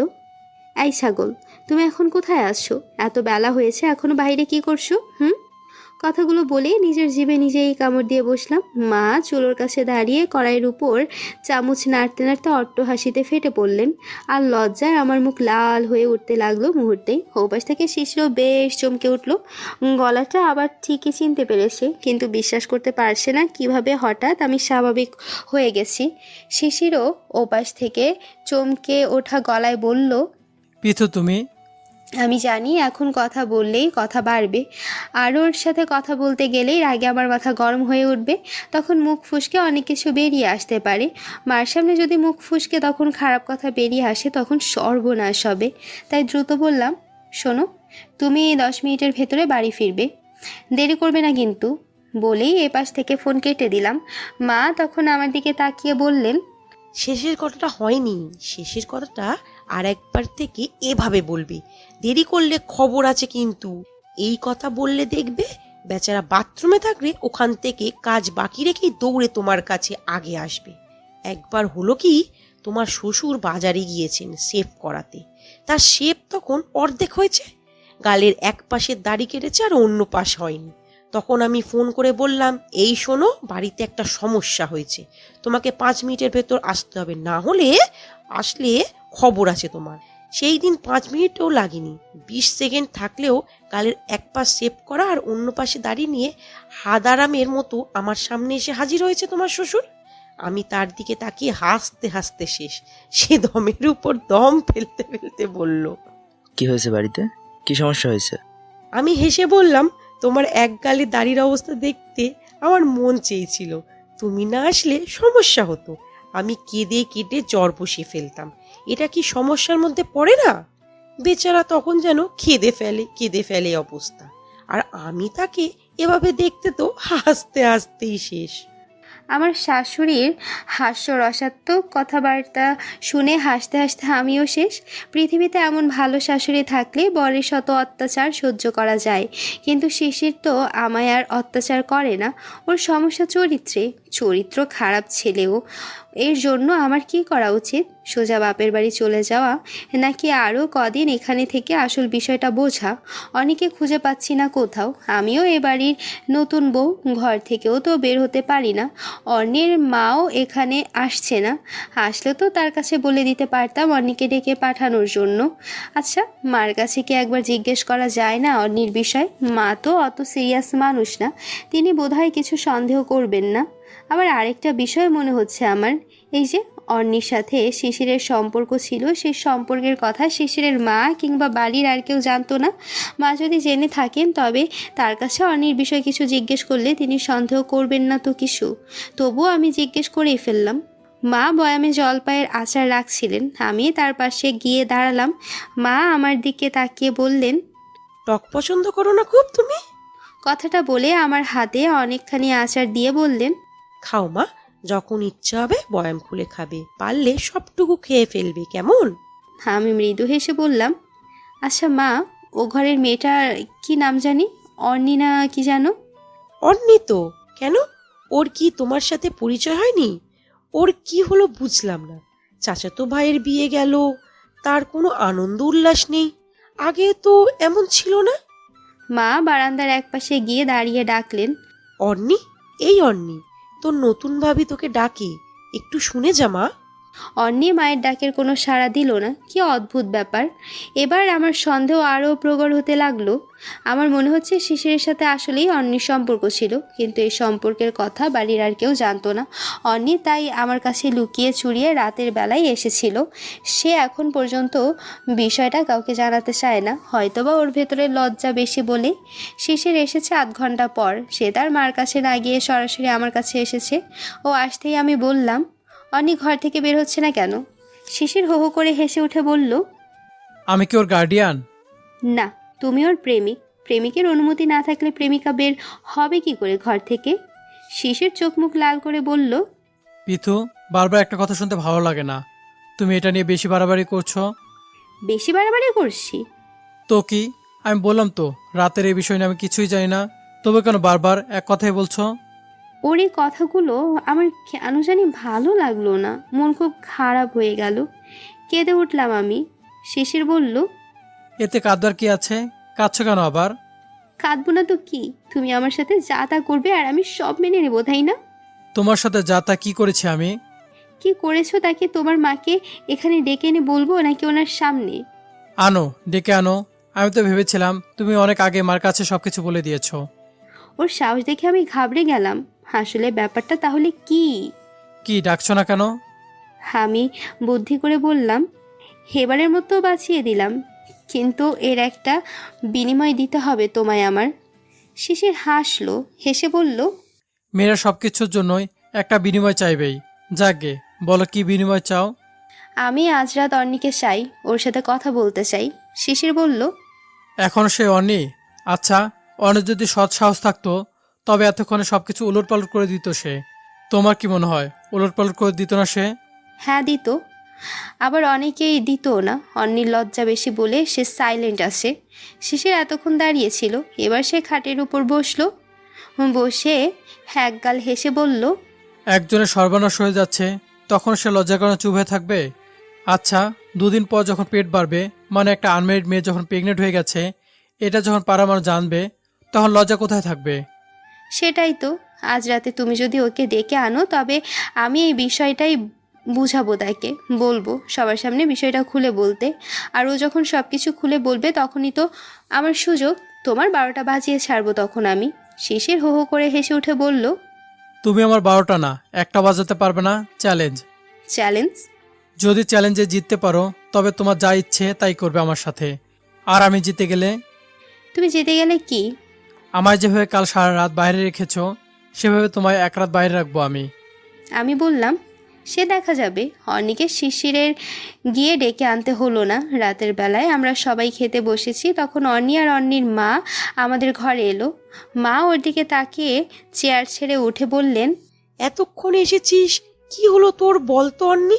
নিজের ভাইয়ের বিয়ে আর এত তোর কোনো আনন্দ উল্লাস নেই, সারাদিন বসে আছিস ঘরের ভেতর।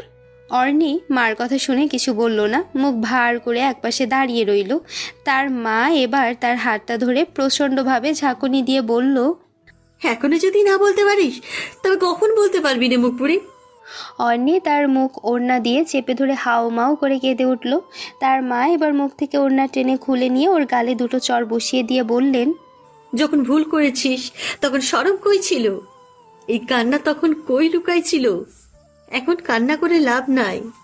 তোর সাথে যা হয়েছে তা বল। অর্ণি কিছু বলতে পারছে না কান্নার জন্য, সে আরও জোরে জোরে কাঁদছে। আর তার মা তার হাতে ঝাঁকুনি দিয়ে বলেই চলছে, এই মুখপুরি বল, বলস না কেন? মুখে কি কুলু পাট খাচ্ছিস? অর্ণি তবুও কাঁদে। ওর কান্না দেখে আমার কি যে মায়া হয়। আমি বুঝতে পারি ওর দুঃখটা। বেচারি মনে হয় আমার সংসারটা নষ্ট করে দিতে চাইছে না, লুকিয়ে রাখতে চাইছে সব কিছু, কিন্তু ওর মার জন্য পারছে না। মা যে সব কিছু জেনে গেছে। তাছাড়া পৃথিবীর কোনো মাই কি চাইবে তার মেয়ের জীবনে দুঃখ নেমে আসুক? অর্ণিকে এমনভাবে কাঁদতে দেখে মা তার কাছে এগিয়ে গেলেন। মাকে এগিয়ে যেতে দেখে অর্ণি গিয়ে জলের মতো লুটিয়ে পড়ল মার বুকের উপর। মা ওর পিঠে তখন আলতোভাবে হাত বুলিয়ে দিতে দিতে বললেন, কি হয়েছে রে অন্নি, খুলে বল তো মা। অর্ণির মা তখন সামান্য এগিয়ে এসে বললেন, ওর কাছে কিছু জিজ্ঞেস করে লাভ নাই, ও মুখে কুলু পাটকেছে। যা জিজ্ঞেস করার আপনার ছেলের কাছে জিজ্ঞাস করেন। মা বড্ড অবাক হলেন। তার অবাক হওয়ার গলায় অর্ণিকে ছেড়ে দিয়ে সামান্য সরে এসে বললেন, কি বলছো ছোট? আমার ছেলের কাছে কি জিজ্ঞাসা করব? অর্ণির মা তার মুখটা কেমন ভার ভার করে বললেন, আপনি জিজ্ঞেস করুন না গে, বলুন অর্ণির সাথে সে কি করেছে। মানে?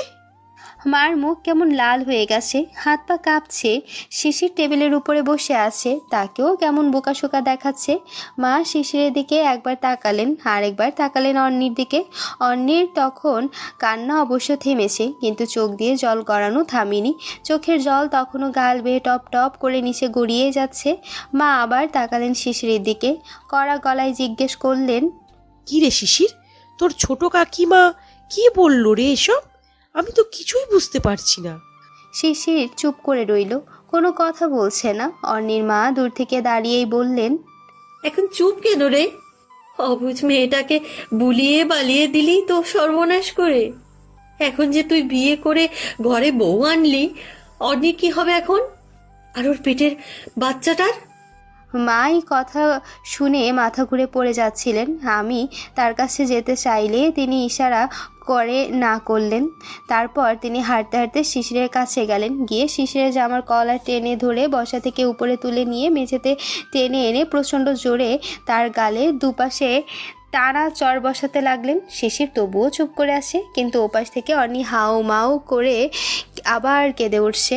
আর অর্ণির মা দূরে দাঁড়িয়ে থেকে শিশিরের মার খাওয়া দেখছে। তাকে দেখে বোঝা যায় তিনি খুব ভালোভাবেই উপভোগ করছেন বিষয়টা। আমারও প্রথম প্রথম খারাপ লাগছিল ওর মার খাওয়া দেখে, কিন্তু এখন ভালো লাগছে। মনে হচ্ছে যে অপরাধ ও করেছে, এর জন্য ওকে বটি দিয়ে কুটি কুটি করে কেটে ফেলা উচিত। আমার ভাবতে দেরি হলো, কিন্তু মার এর কাজ করতে দেরি হলো না। মা ওকে ছেড়ে দিয়ে দৌড়ে গিয়ে রান্নাঘর থেকে বটি নিয়ে এসে শিশিরের একেবারে কাছে গিয়ে বললেন, কুত্তার বাচ্চা, তোরে আমি জীবনে একটা ফুলের টোকাও দিইনি। যা চাইছস তাই দিয়েছি জীবনভর, কোনো কিছুর অভাব রাখিনি। আর তুই কি না? কথাটা শেষ না করেই মা বটির কোপ ছেড়ে দিলেন শিশিরের ঘাড়ের উপর, কিন্তু ততক্ষণে বটি আর শিশিরের মাঝখানে এসে দাঁড়িয়ে গিয়েছে অর্ণি। আমি মুহূর্তের জন্য ভয় চোখ বন্ধ করে নিয়েছিলাম। চোখ খুললাম আমি অর্ণির মায়ের প্রবল আর্তনাদে। তিনি আর্তনাদ করে বলে উঠলেন, মা, মারে তুই এটা কি করলি? আমি চোখ খুলে দেখি অর্নির একেবারে কাঁধে পড়েছে বটির কোপটা। ওখান থেকে দর দর করে রক্ত নামছে প্রবল স্রোতে। মা হাতে বটি নিয়ে বোকার মতো দাঁড়িয়ে আছেন, তার মুখে কোনো শব্দ নেই। শিশির এসে ঝাঁপিয়ে পড়েছে অর্নির গায়ের উপর। অর্নির মাথায় বুকে হাত বুলিয়ে দিতে দিতে সে কান্নামাখা গলায় বলছে, এটা কি করলি রে বোন তুই? এটা কি করলি তুই? অর্নির মাও দৌড়ে এলো অর্নির কাছে। তিনি এসে অর্নির হাতটা ধরতে চাইতে সে হাত সরিয়ে নিয়ে বলল, আল্লাহর দোহাই লাগে, এই পাপি হাত দিয়ে তুমি আমাকে ছুঁয়ো না মা। অর্নির মা মুখে আঁচল চেপে কেঁদে উঠলেন।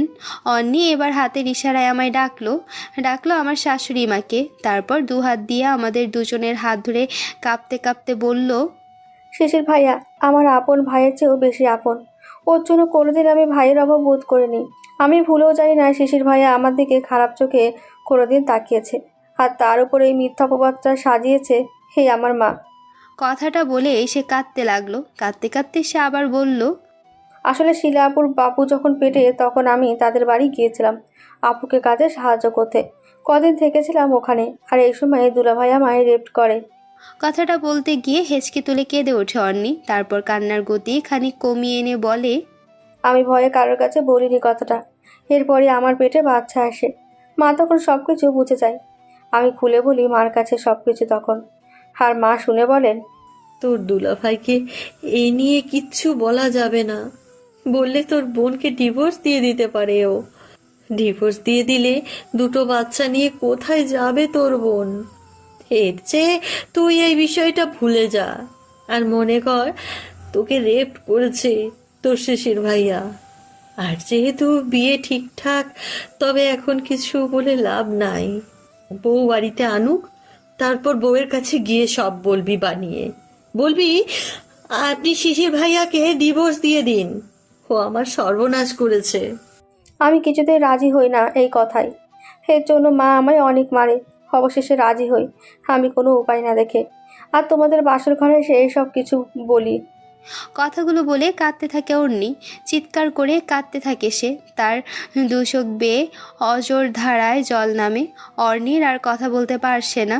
ওর জখম হওয়া স্থান থেকে এখনও রক্ত গড়িয়ে নামছে। বাড়িতে অ্যাম্বুলেন্স আনা হয়েছে ফোন করে, কিন্তু অর্নি কিছুতেই হসপিটালে যাবে না। সে বলল, আমার সময় শেষ, আর বাঁচব না আমি। পৃথিবীর সবচেয়ে ভালো হসপিটালে গেলেও আর কাজ হবে না।